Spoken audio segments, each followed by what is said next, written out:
I think most of you know now that hypnotherapy is a way of using hypnosis, is a systematic way of using hypnosis to solve problems.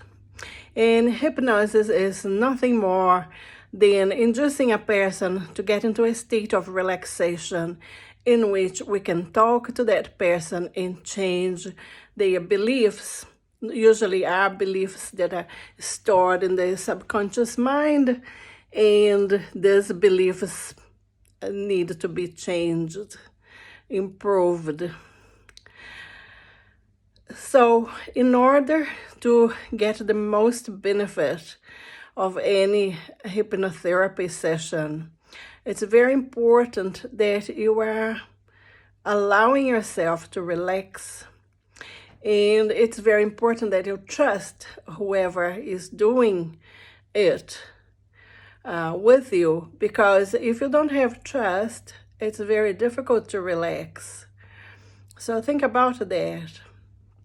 Once you are in that state of relaxation, you never ever lose your autonomy. Even if you go into the deepest state of relaxation known, which is the Isdale state, you still can choose to stand up and walk out. So it's a completely free and autonomous decision to do hypnotherapy. And if you decide to change your mind halfway through, you can just walk away. This is possible.